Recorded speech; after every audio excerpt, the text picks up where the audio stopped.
Loyang Mendale adalah sebuah identitas yang diteruskan kepada kita. Secara bahasa, kita sah menyebut bangsa Aceh.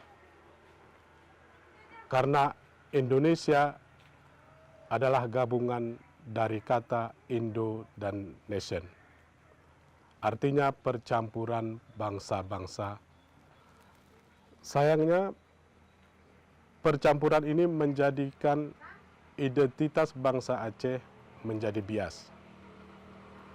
Bukan saja karena faktor Belanda mengumumkan maklumat perang terhadap Aceh pada 26 Maret 1873 yang secara de jure baru saja berakhir pada 15 Agustus 2005. Tetapi juga karena faktor internal, bangsa Aceh merasa nyaman dengan tidak mengenal identitasnya.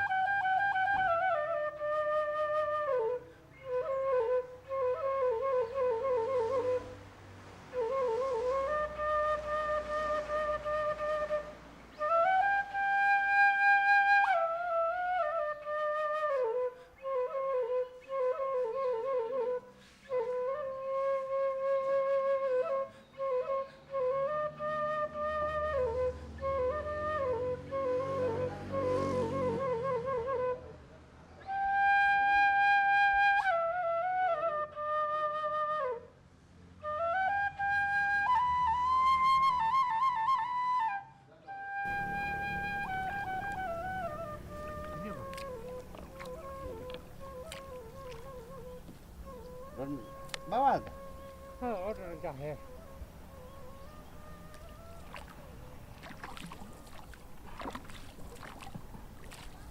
Ada dua kerajaan di Gayo.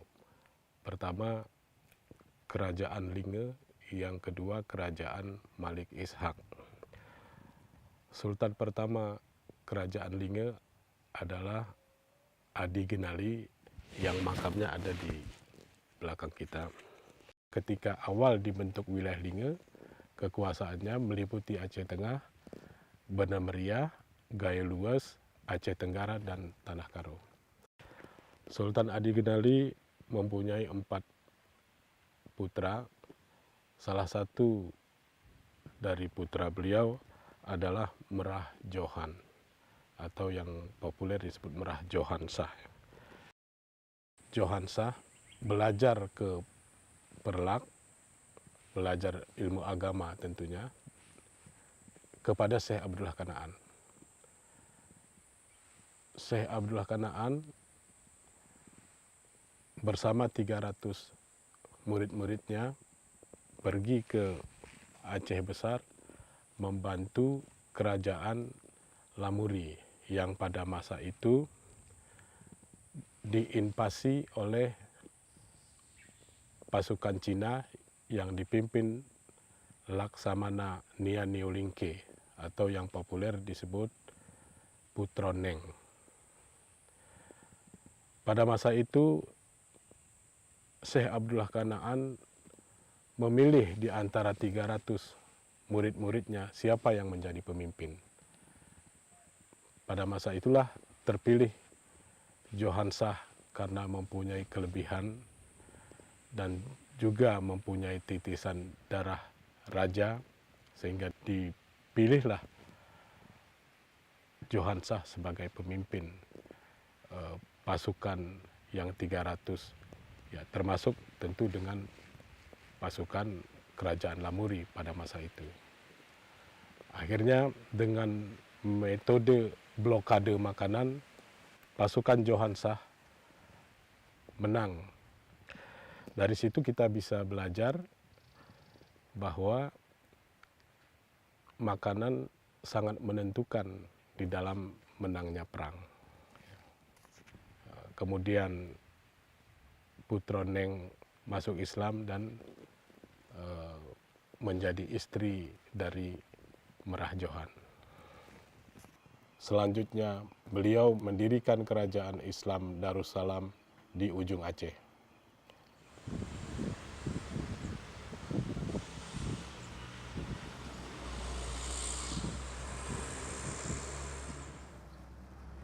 Saya masih berumur 10 tahun ketika Tengku Ilyas Lebeh ditembak pada 15 April 1982.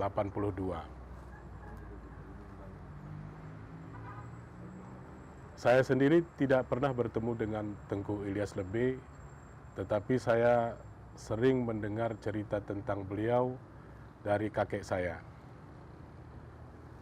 Ayah dan ibu saya masih satu kerabat dengan Tengku Ilyas Lebeh. Bahkan ibu saya masih satu datu dengan Tengku Ilyas Lebeh. Datu saya, baik datu laki-laki maupun datu perempuan, disebut Empun Jahin. Itu artinya dia punya cucu bernama Jahin. Jahin itu adalah nama asli dari Tengku Ilyas Lebeh. Jadi Ilyas di sini bukan berarti Ilyas tetapi alias. Tidak banyak catatan tentang riwayat hidup Tengku Ilyas Lebeh. Tapi kakek saya, Haji Ismail Amandollah, sering bercerita tentang Tengku Ilyas Lebeh.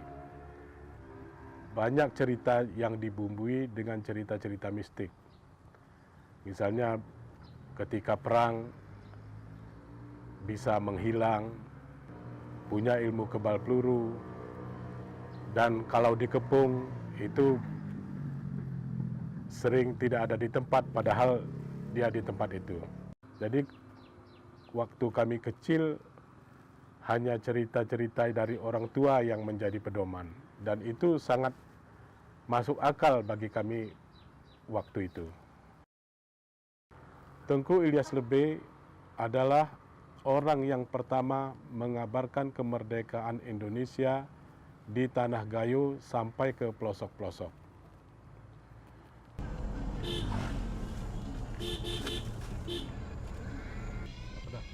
Pembantainya sih.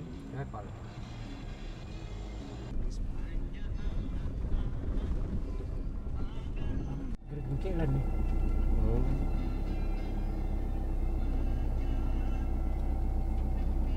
Harap bukan bermasalah.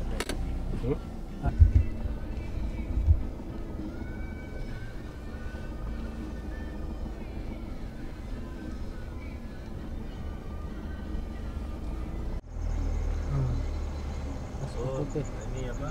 Pintu masuk.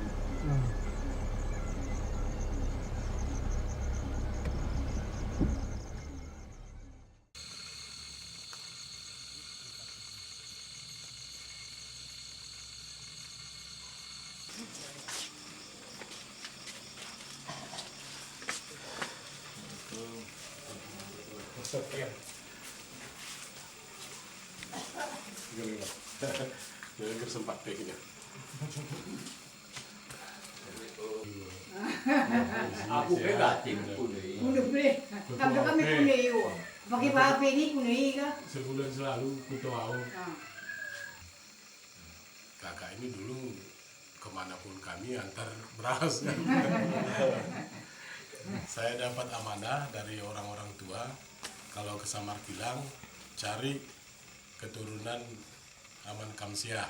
Nah, inilah Anaknya. abang ini anaknya abang Aman Kamsiah itu. Ya aku kena saharosku gam. Amat kudi.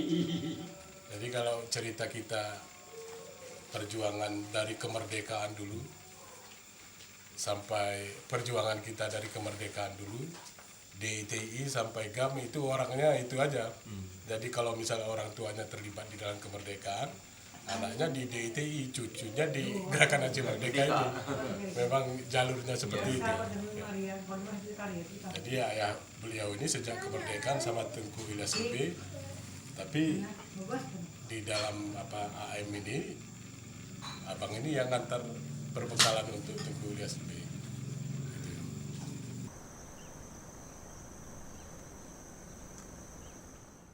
Tengku Ilyas Lebeh lahir di Kenawat Lut tahun 1920.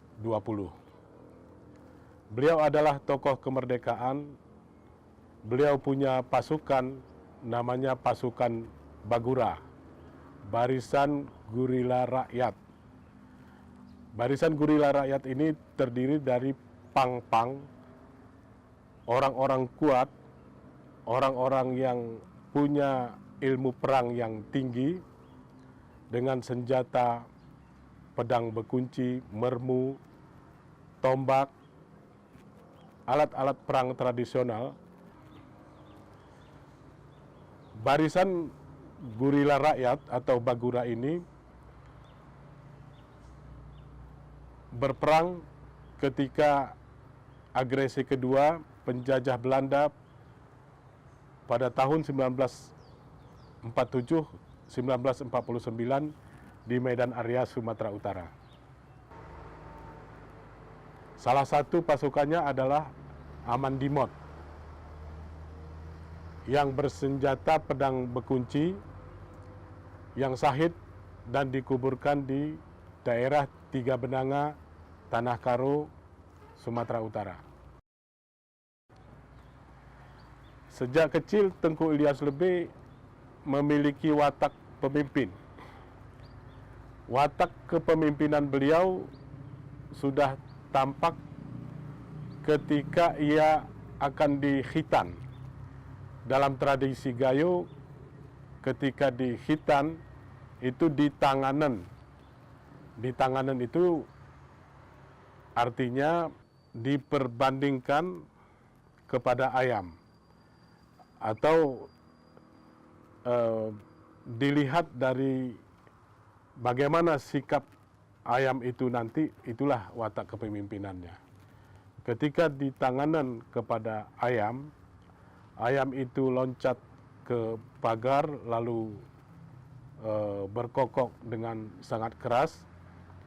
Kemudian beras yang ditaburkan di halaman tidak dimakan. Itu membuktikan bahwa kalau Tengku Lebeh ini menjadi pemimpin, dia tidak akan serakah.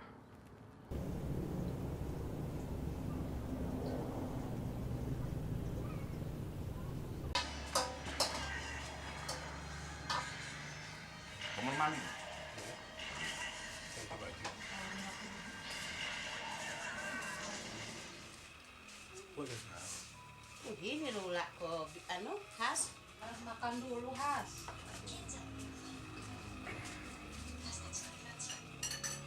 Setelah 10 tahun saya merantau, pada Desember 1999 saya kembali ke kampung halaman saya di Kampung Pondok Sayur, Bener Meriah. Saya memang langsung diutus oleh Panglima Gam Wilayah Linge Tengku Ilham Ilyas Lebeh untuk mengorganisir kembali pasukan yang ada di Bener Meriah. Malam pertama saya menginap di Kampung Pondok Sayur, tiba-tiba terjadi penembakan salah satu rumah warga tidak jauh dari sini. Itulah pengalaman saya mendengar senjata pertama sekali di Aceh.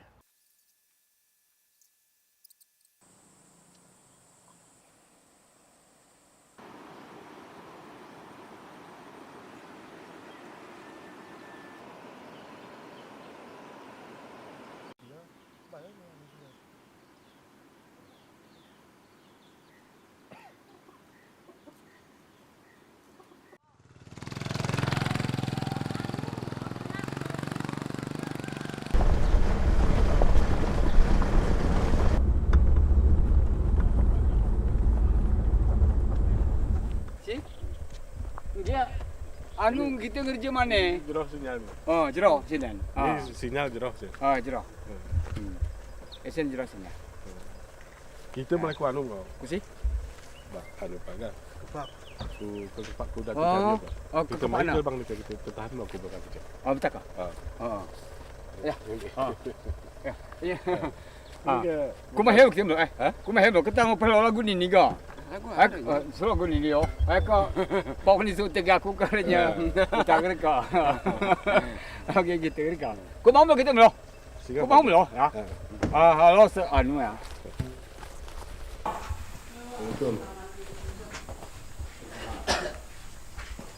Tahu dia nak terimi. Saya nyerang ke keluar kaki. Apa kamu?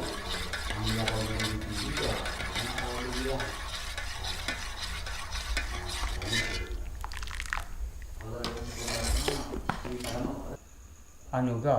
Ya. Bang. Ari hitam salah satu kusennya lagi. Semua ya. Gemboya. Oya sarama ya bang. Ini kuda nih bang ga. Aku Cina tak kino. Karena masnya mah. Kena emas memang lagut. Emas mek ke betah. Koyana ga. Anak wilayah. Anu orang goro orang komisi ini orang mana orang itu orang gitu ya. Ini kubur masal. Ini kuburan. Ini kuburan. Nah, ini kuburannya ini bang.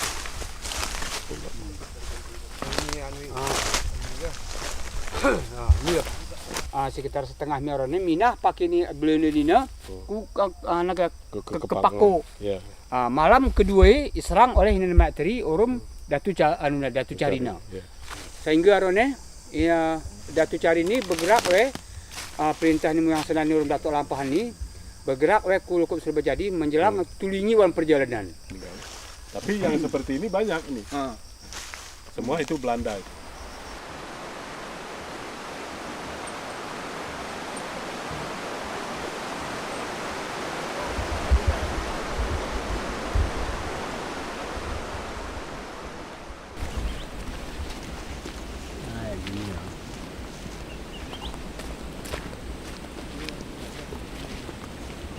Kuburan Belanda nih. Kuburan. Ya. Ini ya. Ya biasa lebih dari satu batunya, batu nisannya.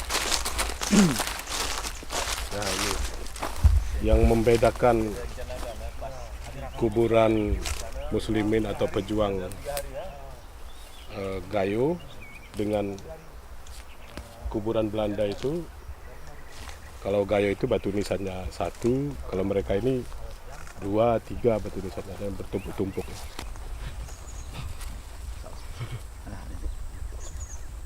Pejuang.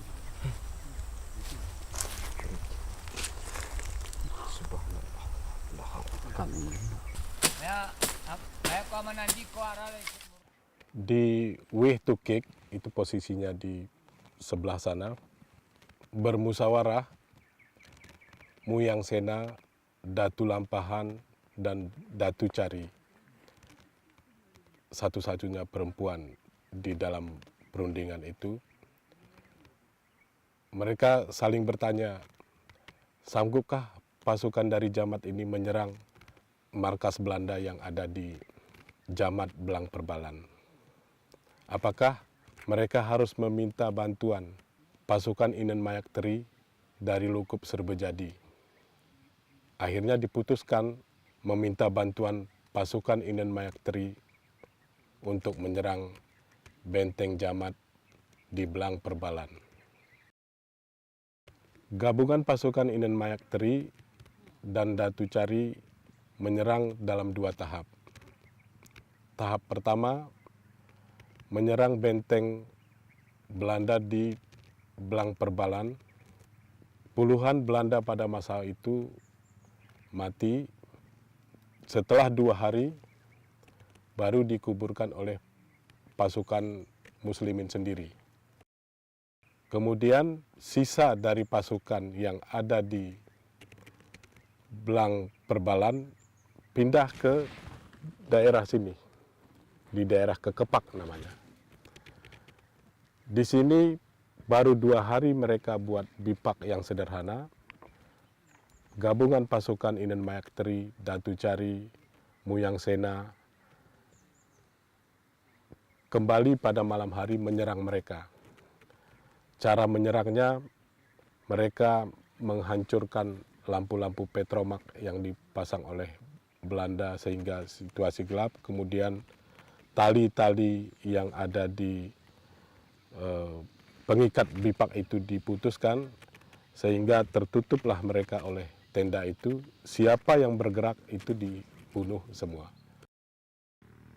Perlu kita tahu bahwa Datu Cari adalah perempuan petempur terakhir melawan pasukan Belanda.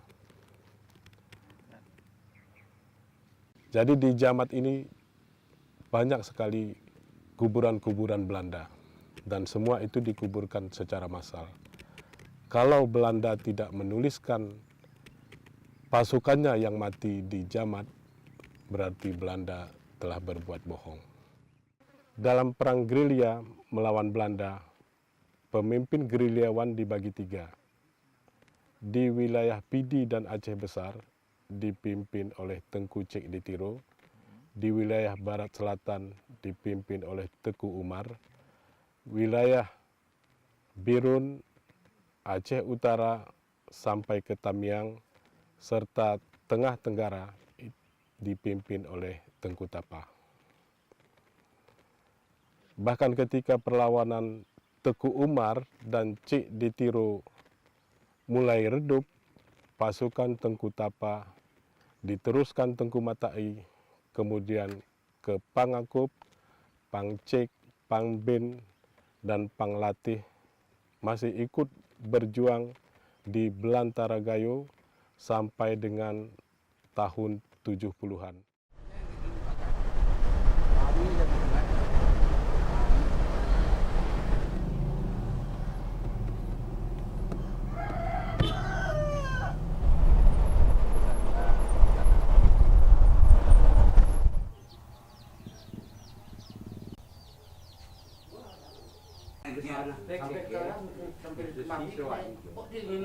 Di kampung ini 100% daulat. Ya, orang di sini aman lah.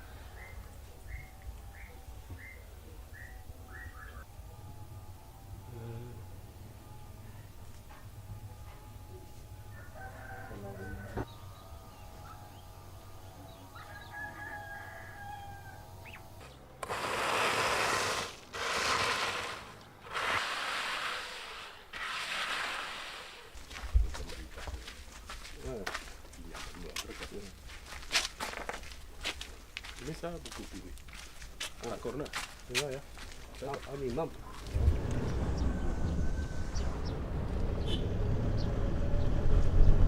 Wilayah ini dari zaman dulu sampai pergerakan yang terakhir kebangkitan GAM ini selalu menjadi kawasan gerilya. Kami dulu bisa main di tengah kota, kemudian terdesak. Kalau terdesak lagi mungkin sampai ke gunung sana. Dan ini kami selalu maju mundur. Kalau keadaan aman kami masuk ke kampung, tapi kalau keadaan yang tidak aman kami mundur. Kalau masih terus dikejar kami langsung ke daerah gunung. Karena ini memang tempat yang sangat strategis untuk bergerilya. Ini namanya kawasan Pilar Jaya. Dari sini ke daerah Bintang juga bisa. Kemudian dari sini juga ke Samar Kilang juga bisa. Dari Samar Kilang bisa langsung ke Aceh Utara atau Aceh Timur.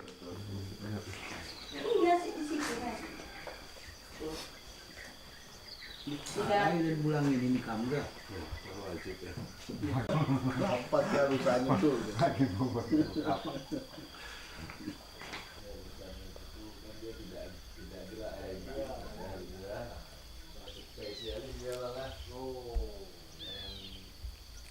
Ini semua bisa nyatakan kalau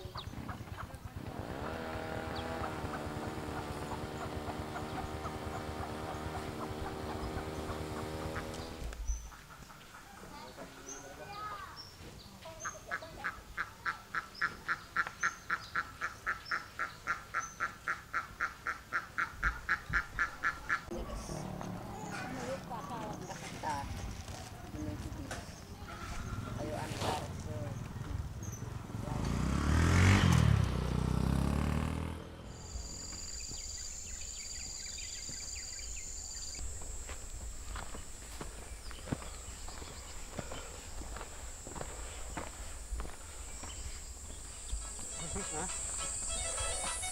Ini agak hal ini kadang harapan dulu.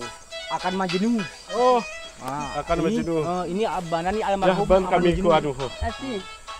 Ban kami ku Ani mang. makam ni. Oh, gajah. Ah, Lagu ini kita kami ingat di sana ini Bapak. Oh, Nah, nawo. Sini kene.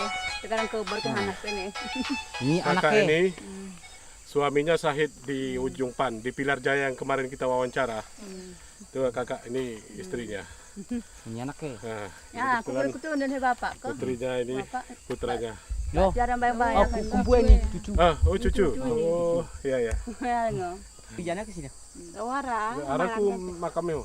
Kami mana kone? berencana ya bercerita anak Pak kok. Oh. Aku baru ke kita semenan. Kami mana kone? Hmm. Mana kami kone? Baru ke kita semenan kubur Bapak u Oh, aku iya kan. Oh ya kami di Nanwe kayak. Kebetulan di kampung di Abangu, kami kayak Nanwe kayak. Kadang jemaah seru kok. Oke. Menurut alamat nyerahne nggih we urupna nih. Pokoknya aja Mas Soyano nggih kami kone Urung ngebersih kubur Bapak. abangnya tulu jemaah pakai niok saya kone. Baik kawan-kawan ada orang tong-tong tumpong. Apa ti coba kahe. Minum atas suara wih ya. Jangan berengke berhanah pe kena ber. Bangun mek neh pakai nian ni kami ni kena. Tulum lo kalau berekam demu ya kubur.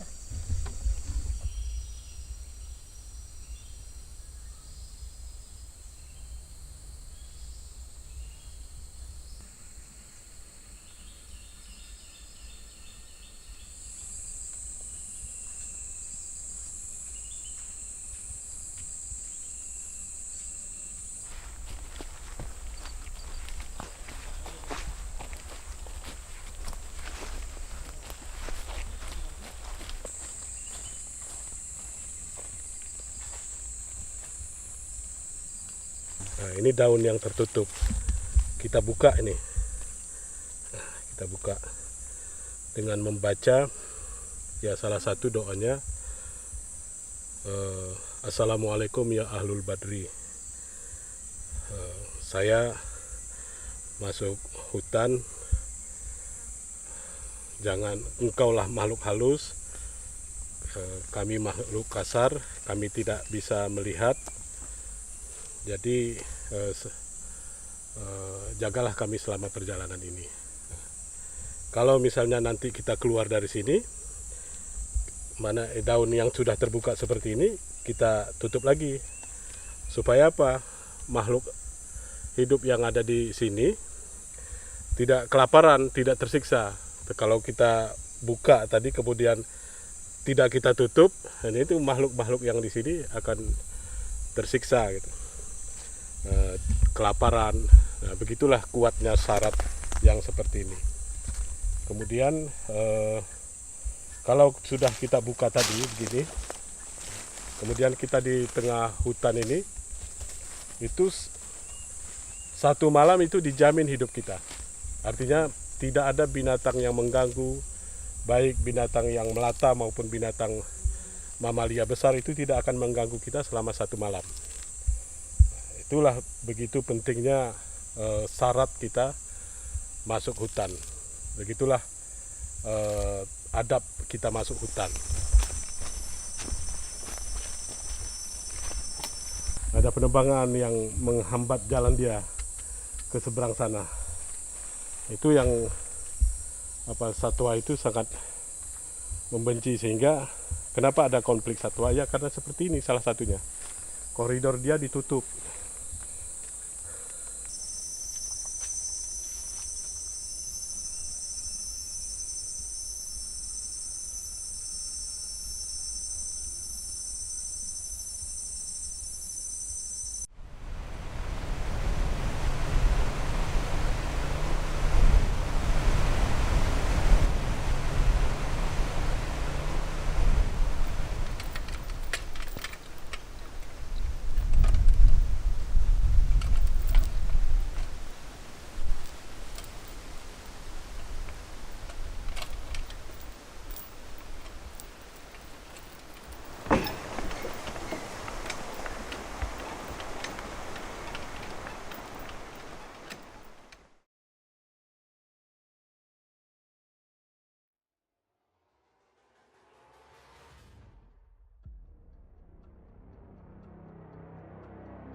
Tengku Ilyas Lebe bersama tokoh masyarakat Gayo yang ada di Aceh Tengah, kalau sekarang disebut dengan Forum Komunikasi Pimpinan Daerah atau Forkopimda. Mereka sama-sama datang ke Samarkilang di satu tempat namanya Kampung Lane. Di situ mereka bermusyawarah, bertemu dengan 4 para pang yang tidak mau menyerah kepada Belanda ini. Ketika mereka berkumpul dalam menasah itu, Pangakub beserta pang yang lain tidak mau bicara. Hampir berjam-jam mereka diam duduk di dalam musola, itu mereka sama sekali tidak berbicara. Sampai Tengku Ilyas Lebe memberi kode agar para Forkopimda dan masyarakat keluar dari menasah Lane.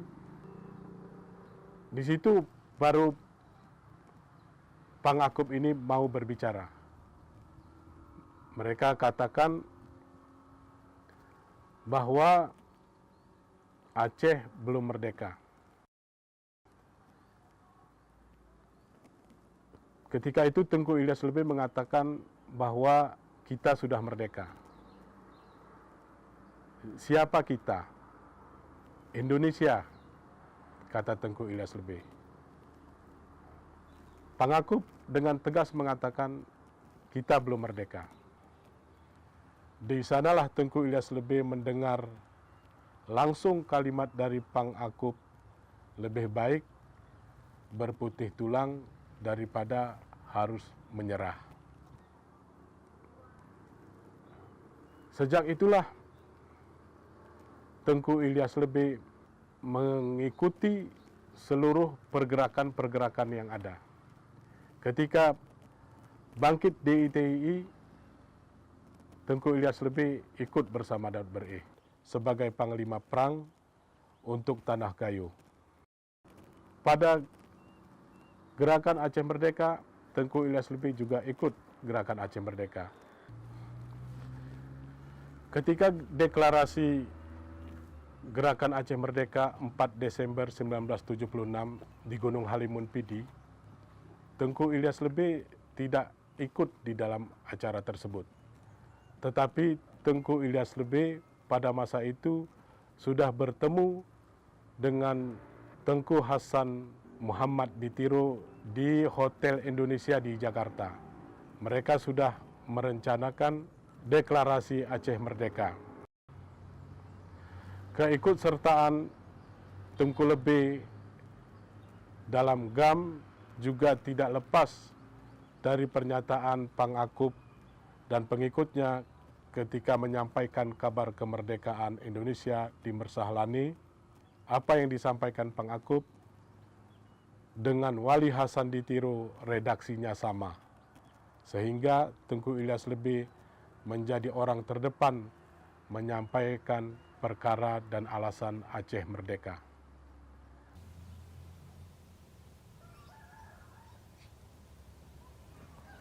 Di Jakarta sendiri saya sudah membuat satu LSM. Saya kembali membuka cabang LSM di Takengon sebagai jalan saya masuk kepada masyarakat. LSM yang kami buat itu adalah Komite Independen Penegakan Hak Masyarakat atau disingkat dengan KIPMAS. Saya merasa was-was, merasa khawatir penyamaran saya terbongkar. Kekhawatiran itu saya hilangkan dengan mendekatkan diri langsung tinggal di kawasan Kodim 0106 Aceh Tengah. Jadi saya tinggal di kawasan itu agar aparat tidak mencurigai saya sebagai salah seorang atau salah satu atau anasir dari gerakan Aceh Merdeka. Sehingga kemanapun saya pergi selalu membawa LSM tersebut. Orang-orang bahkan aparat sendiri menganggap saya sebagai aktivis LSM. Penyamaran sebagai aktivis LSM pada masa itu sangat efektif. Tidak ada yang mencurigai saya, tidak pernah yang menanyai saja. Bahkan kalau sweeping itu saya selalu lolos dengan kartu pengenal sebagai aktivis LSM. Oh, ini betul berbahaya. Saya ini mau pernah guna. Kami makan ini sehingga kah?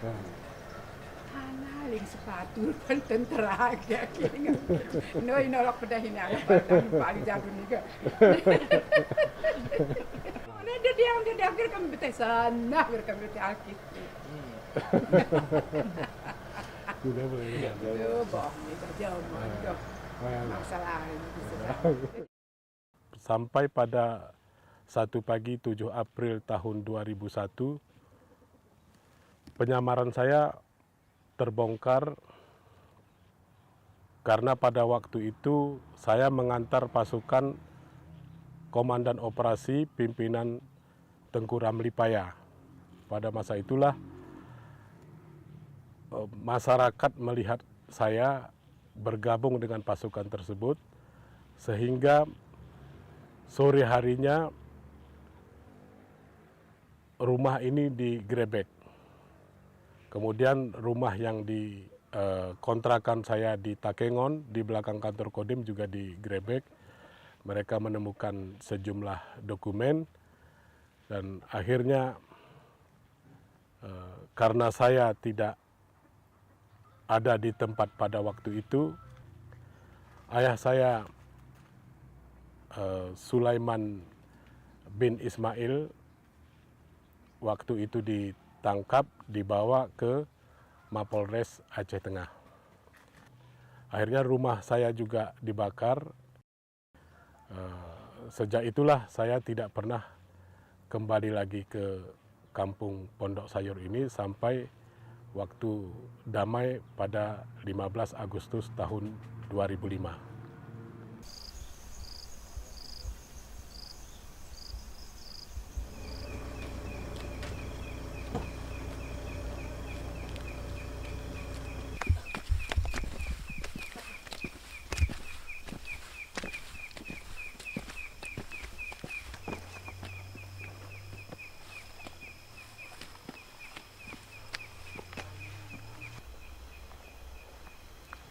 Seperti yang kita katakan tadi, ada dua kerajaan di Gayo. Pertama kerajaan Linge, yang kedua kerajaan Ishak.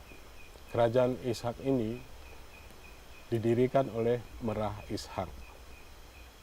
Kalau kita mengacu kepada kata Gayo yang pernah dialami oleh Merah Mege jatuh ke Loyang Datu, ketika masyarakat menemukan Merah Mege pertama kali, masyarakat berucap Dirgayo.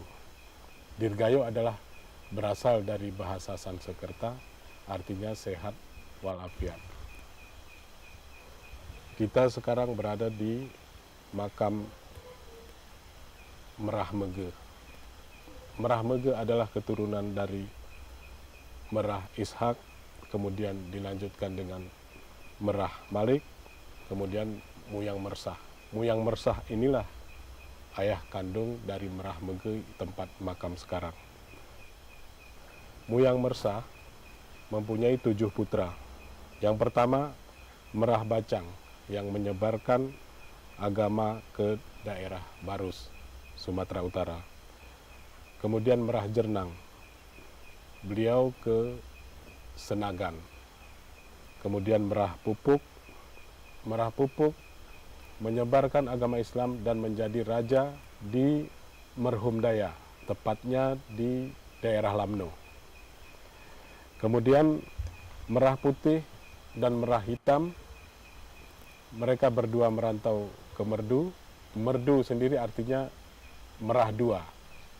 Kemudian Merah Silu, beliau merantau ke Tanah Karo, kemudian berkeluarga, mempunyai seorang anak bernama Merah Sinubung. Merah Sinubung kemudian melahirkan anak Merah Silu.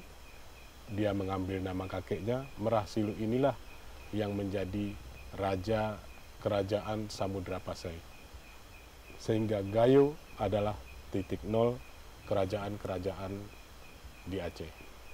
Atau Gayo adalah cikal bakal kerajaan-kerajaan di Aceh.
Thank you.